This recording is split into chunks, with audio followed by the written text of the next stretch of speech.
मजदूर हैं भैया, मजदूर हैं भैया, मरने को मजबूर हैं भैया, नहीं बचेंगे हम एक भी शायद, कहीं और व्यस्त है हमारा खिवैया।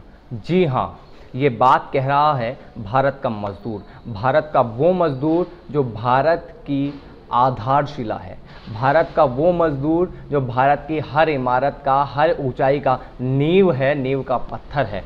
उस मजदूर को हमने मरने के लिए छोड़ दिया है, सड़कों पर पैदल जाने के लिए छोड़ दिया है और उसको कह रहे हैं कि आत्मनिर्भर बनो और सरकारों पर आश्रित मत रहो। जी हाँ, ऐसा ही कुछ हो रहा है देश के अंदर, जहाँ पर 2 महीने के अंदर मजदूरों के लिए कोई नीतियाँ नहीं बनाई गई है, उनको घर पहुँचाने के लिए कोई कदम ठोस नहीं उठाए गए हैं नीतिगत रूप से।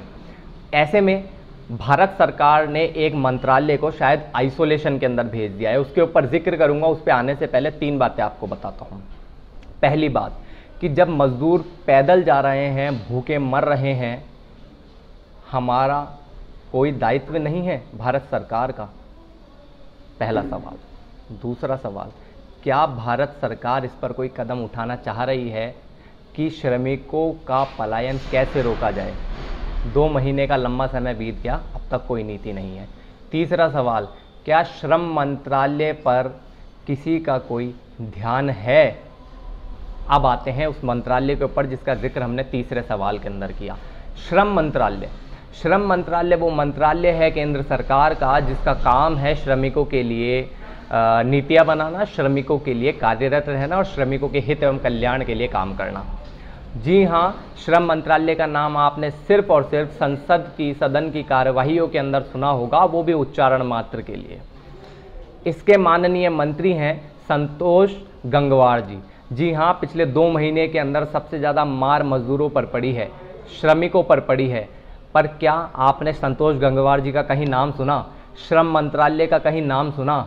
मैं तो कहता हूँ इस श्रम मंत्रालय का नाम बदलकर श्रम मंत्रालय नहीं, शर्म मंत्रालय कर देना चाहिए, जिसका काम मजदूरों के लिए काम करना है, जिसका काम श्रमिकों के लिए नीतियाँ तय करना है। और वो आज सबसे ज़्यादा उनकी ज़रूरत है और वो शायद आइसोलेशन के अंदर पहुंच गए हैं। ये तो सरकार ही बताए, क्या मोदी सरकार ने इस मंत्रालय को ख़त्म कर दिया है गुपचुप तरीके से, जैसे कि वो हर काम को करती है?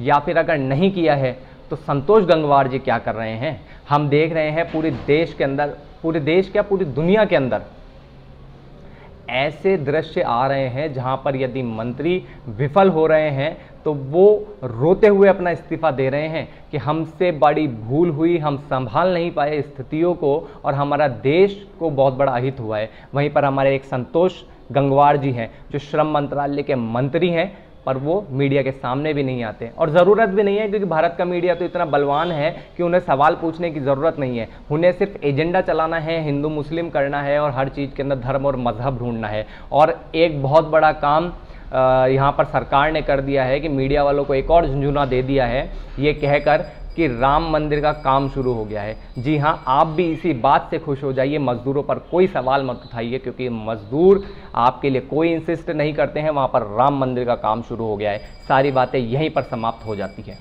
बहुत बड़ा सवालिया निशान आप लोगों के लिए छोड़कर जा रहा हूँ और कोशिश कीजिएगा इस सवाल के साथ में अपनी मरी हुई संवेदनाओं को जिंदा करने की, और इन मजहबी और नफरती मीडिया चैनल्स को भी सोचने पर मजबूर कर दीजिए। ऐसा आप कुछ काम कीजिए। बहुत बहुत धन्यवाद। मैं भीष्म असवाल फिर आऊँगा आप सभी के बीच में किसी ऐसी बात को लेकर जहाँ पर बात करना बहुत ज़रूरी हो जाता है।